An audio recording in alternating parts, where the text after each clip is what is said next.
Okay, we're gonna, we'll call the Downtown Design Review Committee meeting of October 21st, 2014 to order. Will the clerk call the roll? Yes. Chair Truesdale? Present. Vice Chair Heiser? She's excused. Member Schlottman? Present. Member Nolan? Present. Member Abramo? Excused. Member Brotcher? Present. Member Mooney? Here.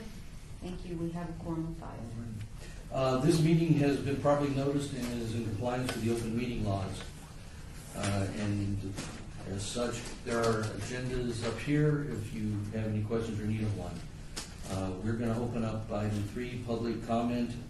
During this portion of the meeting of the agenda must be limited to matters on the agenda for action. If you wish to be heard at this time, please come forward for the record. Seeing no one, I will close the public comment. The possible action to approve the final minutes by reference of the regular meeting of August 19th, 2014 and September 16th, 2014, and the special meetings of August 26th, 2014. You all received those? Did you have a chance to review them? Any comments, questions, motion? No, move to approve. Second. There is a motion for approval and a second. All those in favor say aye. Aye. Opposed? Those are approved. Now we go to item 5, ARC 56229, DBRC public hearing action, or applicant owner Wells Fargo Bank, N.A., for possible action on a request for signage design review for wall signs at an existing financial institution general, with a waiver to allow no neon illumination or animation, which 75% is required at 1121 South Las Vegas Boulevard. Mr. Chairman, the applicant's proposing to remove 2 cabinet wall signs, which are on the north and west elevations of the existing bank building on the site, and replace those with 2 identical sets of reverse channel letters with backlit LED illumination. A waiver of the 75% neon requirement for Las Vegas Boulevard Scenic Byway Overlay District is required. And as the signs could be designed to comply with the standards, staff is recommending denial of the request. My name is Micah Andrews. I'm owner of Trademark Sign. This is Brent. He's representing Wells Fargo today. I'd like to direct Brent over and allow him to take the floor. Yes, my name is my name is Brent Forte. Address is 6001 Nimtz Parkway. That's NIMTZ, South Bend, Indiana 46628, and I am the authorized agent for Wells Fargo. I do have some additional artwork. Now, this is probably similar to what you've already seen, but it's just very condensed, reduced down, just to show the wall signs. It's in color. If I may hand out to the committee. Yeah. Just in case of one for the clerk. Steve, do you want to have a copy? It should be most of everything you've already seen. You sure? Okay. He doesn't. Yeah, I'm a word guy.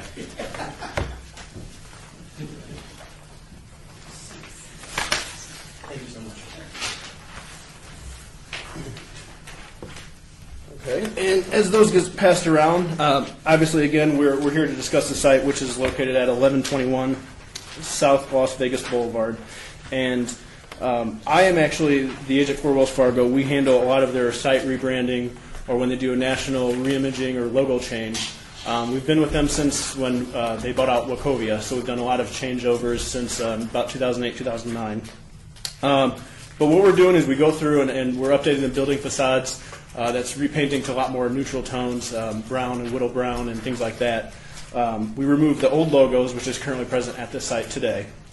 And we replaced the existing signage with the Wells Fargo current logo, which typically on most buildings is the channel letter set with the red backer panel. Now recently we've removed the red backer panels and we're only proposing a letter set today in front of you.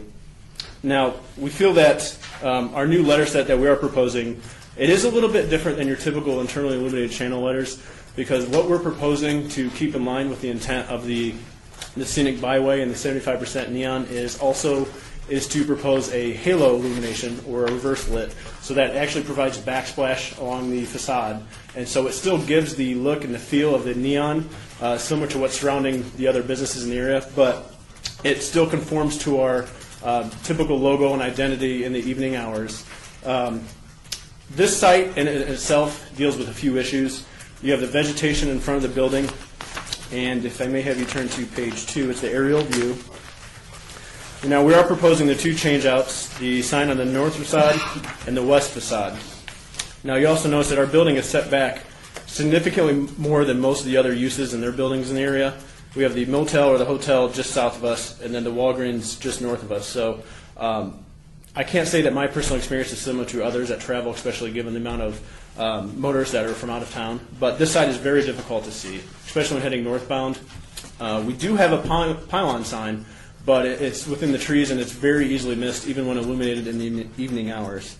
Also, same when heading southbound, they're really relying solely on the wall signs there at this site that you can see underneath the trees. And there's some approach shots there in the artwork that show this. But given the site's building setback, our wall signage are extremely important to us. With utilizing the ATM that is 24 hours, and we also have a vestibule inside the main entrance for ATM uses at night as well. The cabinet signs out there right now, one of the most important things why we've looked at the site and added it to our list is they're very difficult to see. Yes, it's the old logo, but from the roadway you can't even read what it is. Current Wells Fargo customers may recognize it just by the look, but you can't read the sign. It's illegible with the letters and how small they are. So we feel that by proposing these channel letters, it will help alleviate a lot of those hardships for the site. But we do realize that is requesting relief to Title 19, Period 10, Period 160, which does state we have to have at least 75% neon of our sign. If I may have you turn to page 3, again it shows a before and after of what the sign will look like if it was there today. The sign is within the code allotment of this allowable square footage, and you can see it's much more legible. Now this is directly in front of the building, as well as shown on page 4. This is the north facade. It's the same sign proposed on the west facade with the 30-inch letter set, which will be able to identify the building given its setback to motors traveling the roadway. If I may have the committee turn to page 5, these are the approach shots that I think are most important. It really shows the difference. Now, this is showing the building with the old paint colors, so the paint is already done, but most importantly shows that these signs are legible and they're able to be visible a couple blocks away, so it gives notification enough to turn to the site if you're utilizing their services. Obviously, being from the area, you're more familiar with the signs surrounding our site, but pages 6 and 7 also show a lot of the abutting properties and their signage. There is definitely a lot of neon signs there present, but the main reason why I include these in is it's odd because Wells Fargo's type of use, office, retail establishment, that we feel that the channel letters are more suitable for this type of use. It allows us to differentiate between us and the motel just south of us, while keeping in line with the logo that's consistent nationwide. But I'm not basing our waiver just off that. I'm basing our waiver on the legibility needed at night. You will see on pages 8 some other examples we've done. The first two in the top was actually Cherry Creek in Denver. They had similar regulations, but they did not prefer internally illuminated signs, and that's actually on a parking garage with the halo illumination in the upper left-hand corner. So it still gives the look of the neon feel that I think is so rich and tradition full of it within the Las Vegas area, but it allows us to utilize the LEDs, which are more efficient. The failure rate is much, much less, and most importantly, the internally illuminated signs that actually have a face over reduces the blurriness, and it's more legible at night, which this site significantly needs an increase with the legibility at night. So we feel that given all of these issues with the site and the type of illumination and use of the site, we would respectfully request a waiver to seek approval for the signs that we're proposing here today. And we feel that it will be an overall improvement to the area while keeping in line with the intent of the scenic byway, as well as the initiatives of that corridor and keeping the neons consistent. But if there's any questions on the sign or the way it's illuminated or any other technical or size questions, I'd be more than happy to answer at this time. This wasn't advertise a public hearing. Let me hear wishing to speak on this item. Please come forward.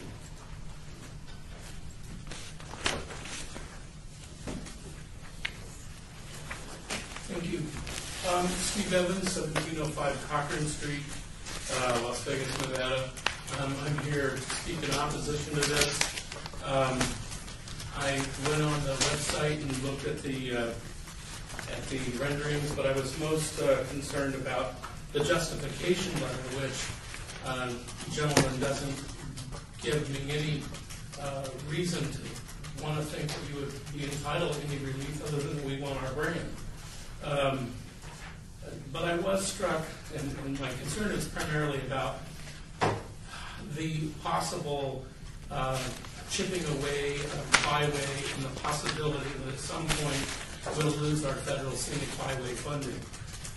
But in the justification letter, and I didn't bring my glasses, so it's a little bit hard to read, you indicate that Wells Fargo endeavors to make environmentally sound and socioeconomically responsible decisions as a foundation of the business model.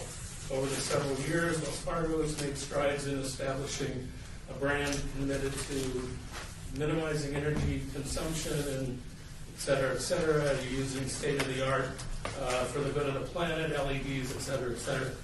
Gentlemen, I would submit that no matter what you do, it's going to be completely lost in the prison lighting that I believe you've illegally constructed on this site. I went by 48 hours ago and took these pictures, and I'll give them for the clerk. In at least two of the locations that I know around town, you've put in lighting that completely obliterates everything in the area. At 17th and Charleston, you have another one where you have 4 lights that shine into everyone's home. There's at least 6 residential properties that are affected by this light, which you put up. Title 19 does not allow this. To my knowledge, you didn't get a permit. And basically what you have is an entire neighborhood, people's bedrooms, their living rooms, everything, lit up like a Christmas tree because of your lighting. In this project, in the Las Vegas Boulevard site, the motel, which I don't believe is open, I doubt it could open, given the way you've created your lighting scenario. So regardless of what you do with your LEDs and et cetera to maintain your brand, it's going to be completely lost in your prison lighting. So that would be my objection to this. I haven't filed a code-compliant complaint with the city because I didn't research it, but it is not compliant with Title 19, which doesn't allow light to spill over. There are many, many ways you can completely light your parking lot. Mr. Evans, we're a little off for the sign issue. The sign, I think, is impacted by the fact that it's illuminated to a degree that completely loses the effectiveness. So that's my argument. I can give these to the clerk. Thank you very much. Anybody else wishing to speak on this item? Seeing none, we'll close the public hearing. Members? If we may respond, Yeah. do we wait? Okay. And I did travel there last night, in the evening hours, just to make sure, and I took some videos and photographs. Now, I do know that I did see the lights, but when I was there last night, the lights were actually shut off above the signs. That is something with the halo illumination, we would actually remove those. While keeping in line with the security, the lighting you'll need for the ATMs, you still need some lighting, but that would actually wash out the halo illumination completely. So we would dim that and find some sort of alternative still to meet the requirements that's required by, at the federal level for the lighting for ATM usage. But those would definitely go away. Now, I can't speak to the other sites, and I know we're here just for these signs, but we want it looks like on one side facing the roadway was turned off, but the other side that actually faces, what facade is that? With the lights above. The facade that faces north, the lights were still on, but the one that faces west was actually turned off last night when it was at the site. So that is something that we can definitely change. I'm not sure about the amount of lumens that the other signs would put out within the parking lots or for security purposes, so I can't speak to the other sites really, but I do know that the lighting on this building here would be toned down or even completely removed while staying in line with the regulations that we have to meet for lighting for security purposes, as it would completely wash out the halo and wash out the neon look to the sign. And I understand what your concerns are, and I understand halo.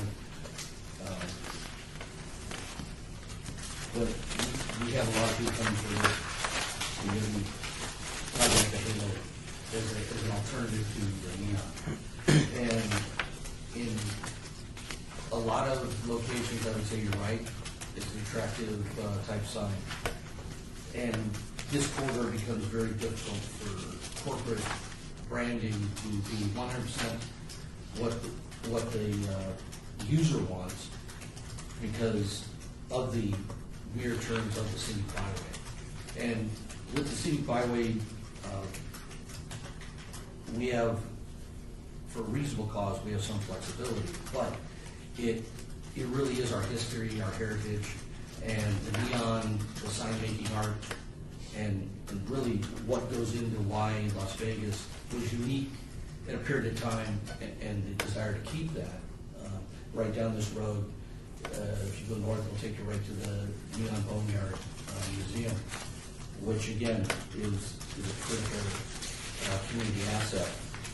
So I understand the LED, but I also know that the pan channel letters, even with LED, can be enhanced with a neon band that,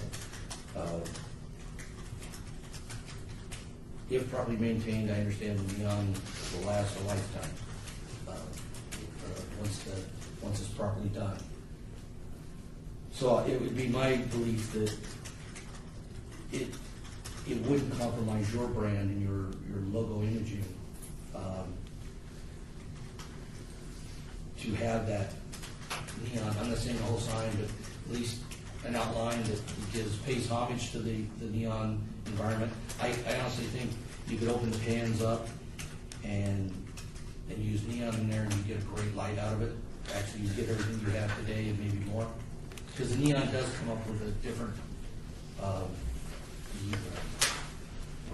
So like an open-faced neon, or where you put the neon inside the channel letters, and I know I've seen that in some of the areas, and that is definitely an option we can look at and go back to them and say, what about the open-faced neon where you still get the neon look and you still have the formed letters. The only concern, the reason why they still wanted to move forward with this today was just given the site setback, it's difficult to see when a site's setback that far off the roadway utilizing neon, because neon lighting, as much as I love it, this area is amazing. It is hard to see when you're very, very far away from a distance, and it becomes more blurry where the LED is more legible. Depending on the colors you choose, which yellow is actually the goldenrod, I guess is what your color is, and close. Yeah, and if you go to blue or you go to some reds, it'll halo out and look very blurry at a distance. But these colors in the right type of pan will get you what you're looking for. Unfortunately, the gentleman behind you, I think, are here on the same item that we had last meeting on. So it is such a unique corridor, and Extremely. and you're not changing the logo on your color? no, that was just a reface. So, Okay. I mean, it is, but it's just a strict reface of just taking the cap Nothing sign out. structural or electrical will be Okay, changed. that's fine. And we looked at It's that. not before, so I just was asking. Okay. And we looked at doing that possibly for the wall signs too, is just taking the faces out and replacing them. I know they've been back and forth about that, and they for this site's, why I was brought in, this site's legibility is it's just really is illegible from the street. Now, I don't know whether LED or neon is really going to, fix everything in the site because we're set back so far. So, that may not change a lot, but the reason why they felt so strongly about this is just it is more legible at night. I think a few dollars spent on some parking lot lighting would probably change the complexion of that whole wall that we use on the Wells Fargo. I do agree your other sign is not legible. People are lucky to find it. But I think if you really embrace the neon that's in the code for the scenic byway, I think you'll find that you can come up with something that's very similar cost-wise, but also would give you somewhat uniqueness with your brand, but also meet your logo requirements. So I guess, and I definitely understand where this is headed. So,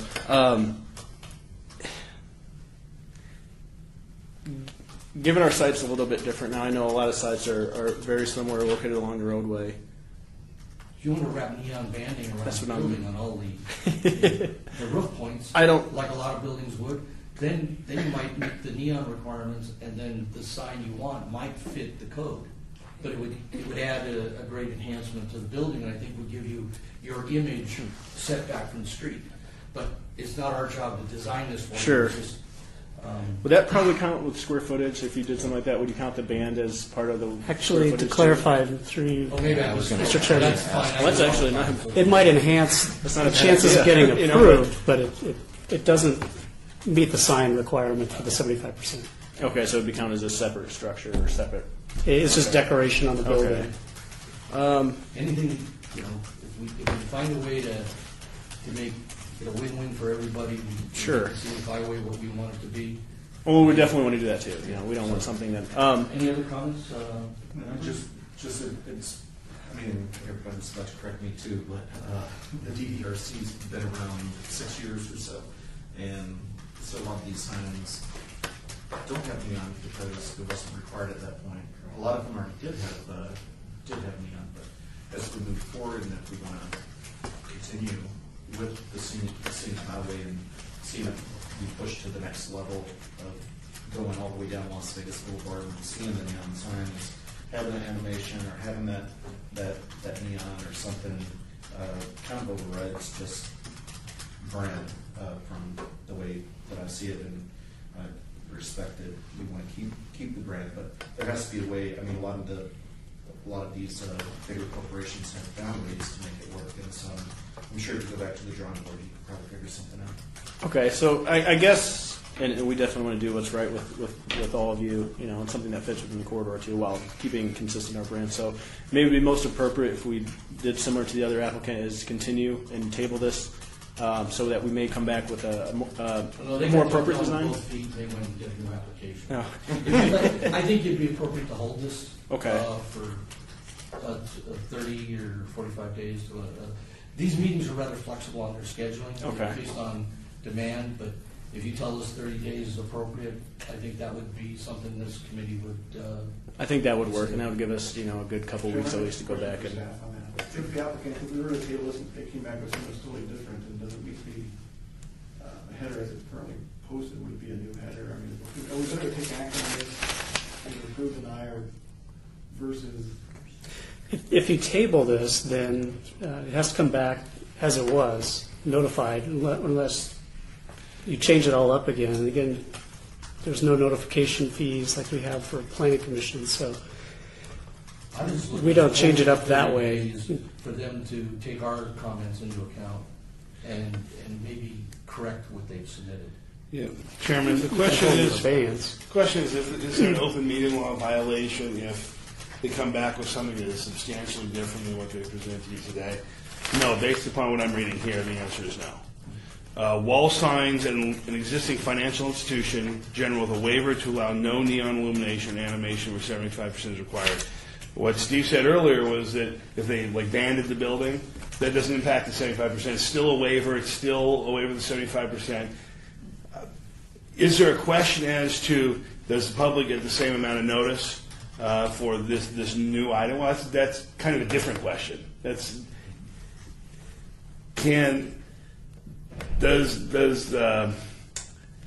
You can still fit within the frame of the open meeting law, but we can still have a changed application that be consistent with that law.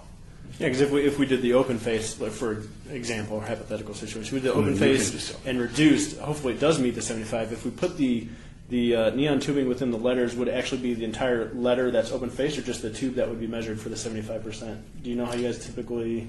We kind of use an eye test, Okay, so okay. it would meet it. So maybe it would You're meet covering or all the letters. reduce the amount of waiver. But yeah, if we did open face and did the neons, then it would still fall within the notification and not cause any. Anything from 0 to 75%, I think, meets the. Okay. If he meets the current code, then he doesn't even need to come back to us. You can Right. approve it yourself. No. If it's in full compliance, then yes, it can be administrative and Okay, staff so can that could be an approve option too it. then. So yeah, I think the 30, if we do 30 days, that would be fair And for if us. you come up with something sooner, then staff has the ability to take it off the agenda, as I understand. Okay. So, motion? Motion to hold in advance for 30 days. There's a second for the motion. All those in favor say aye. Aye. Opposed? Please note, Thank you very much for your time. Thank you, everyone.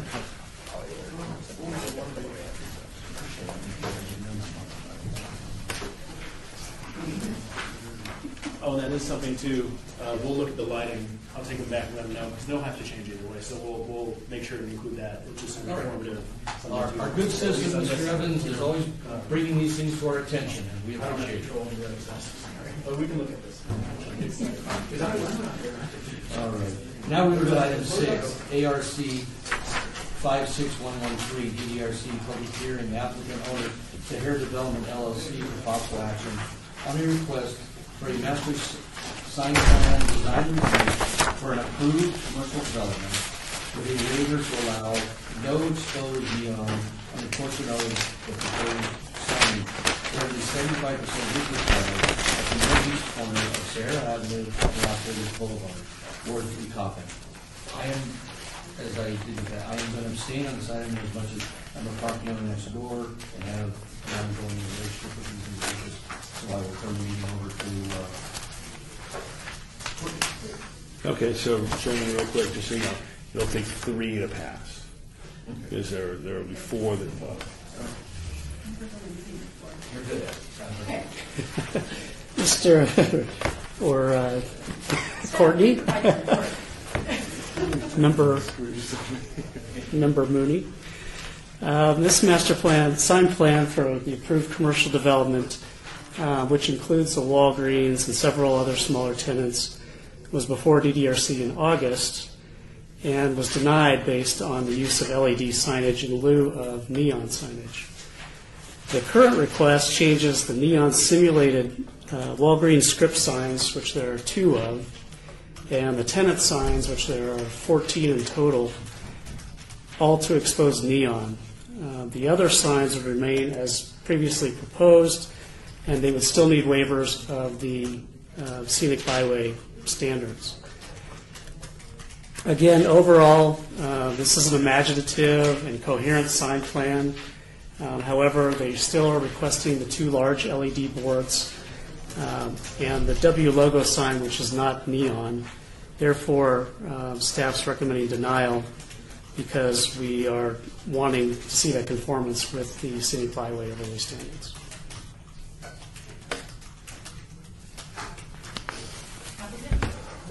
I'm Jonathan Stern with Modulus Architects, Albuquerque, 220 Copper Avenue Northwest, Suite 350. We've presented this previously. I think the way the last meeting went was I argued against the Planning Commission's interpretation of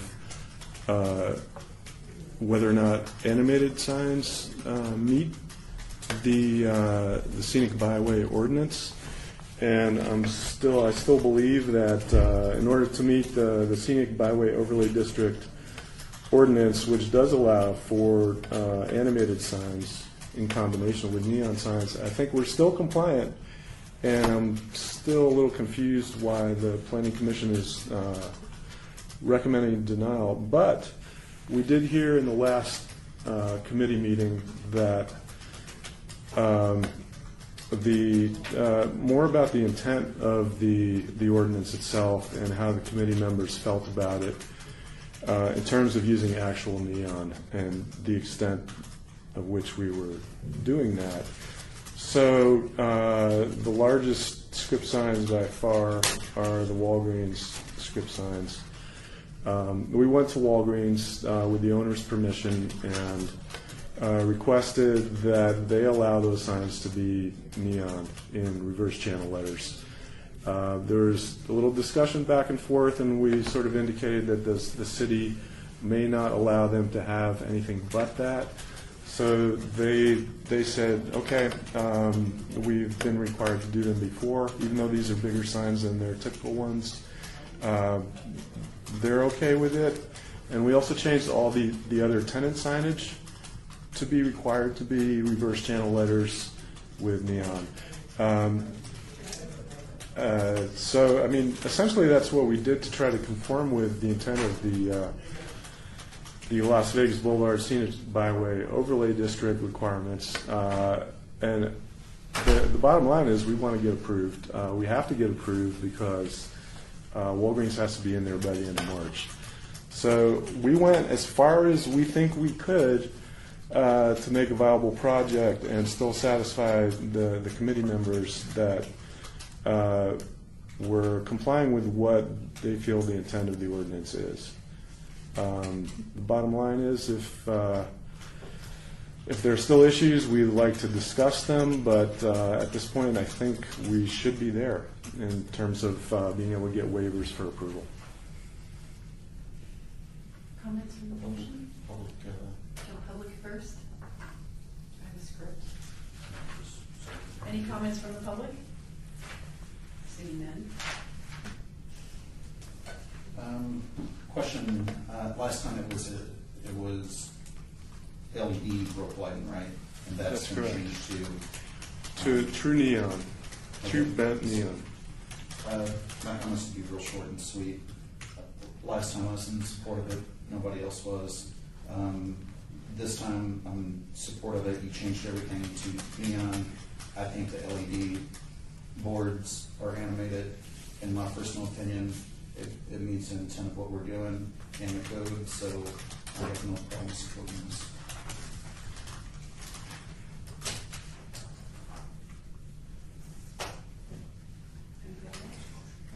Any more comments? I would just like to comment that I'm happy to see the applicant came back with much more neon. I believe it went from maybe 9 signs to maybe 16. I did visit the Neon Boneyard, and they brainwashed me. We're also, by the way, we're doing Yesco is installing our signs, and I know that they have. My question would be, for these individual tenants, when they come in, you as a master leaseholder or the owner of the property, do you have an internal sign review? Well, it's part of the master sign plan, so if any tenant comes in to get a sign approved, they have to come to the city, and the city will compare it with the master sign plan. So it needs to meet the description of tenant channel letters signs with traditional neon tubing. And not being familiar with the layout or floor plan of the building, I'm looking at the sheet MS2, which has the flattened front. Okay, this is, may I approach you with this I have that. illustration? It's a perspective view. Well, my question would be for staff, is when a tenant comes in for suite 150, which sign relates to suite 150? Well, Suite provides it's yeah. on the second floor. How do we know? Normally, when we do sign permits, the tenant sign is fixed to the front of the tenant space. that's correct. Well, they're showing a certain number on the plan, and they're identical. So, in essence, you just remove them every time that you assign each suite. So, I understand there's 14 tenant signs, so there should be 14. They'll bring them in either one at a time or together. Yeah, essentially we approach this as an elevation of the building. Some of this is spec tenant space, so we're not certain exactly how many tenants are going to be ending up in there. So we provided a map where tenants could put signage. And ultimately we feel that signage is going to be filled up with signage. Tenants are going to want signage. So. So just in my understanding, it sounds like it is slightly different than what we currently allow in straight commercial center. We have 10 suites, basically a suite is identified by the sign above that suite space. So if I have 100 feet of, or 1,000 feet of frontage, and each one has 100 feet, I have 10 signs every 100 feet. This is not Correct. a normal building. Right, I'm just trying to understand, comprehend how we will process this when it comes through. And This is set up to be more of an area rather than an actual sign face. So whatever comes in, whatever design comes in, should comply with the area restriction that's noted on the master sign plan. Just a suggestion, and I'll lay it out there for a little bit, maybe in addition to the actual letters that call it the size and space of the area of each sign, I think each tenant sign should be numbered, so when a permit is pulled, we know which of these panels is for which tenant, so we can track it internally as part of the sign master plan. We can do that if you want to condition the approval such that we submit something with a trackable map. So that's called a sign table of some sort, where it's assigned to tenant space, so each tenant space identifies where the sign is on this elevation, or elevations to be plural. Okay.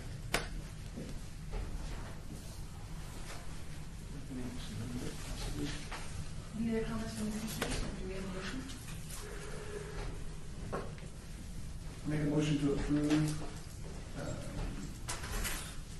ARC 56113, subject to staff conditions with the added condition that the applicant submit a master sign table for the tenant signage, so it can be tracked during the permit process. Second.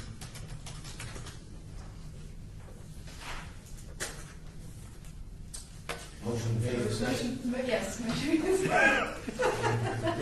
All in favor, say aye. Aye. Any opposed? Just sleep at the wheel over there. Well, it's my first time. No script. Thank you. All right, get the HR people down there. I don't know if that's my job. My Now we go to item 7. Thank you very much for all the Thank you. effort and work all the way. It's been fun. Citizen participation, public comment during this portion of the agenda must be limited to matters within the jurisdiction of the committee. No subject may be acted upon by the committee unless it is on an agenda. Maybe we should speak at this point. Okay, so we managed to make it a short meeting, so seeing no one, it's closed. Meeting is adjourned. Of course. Oh,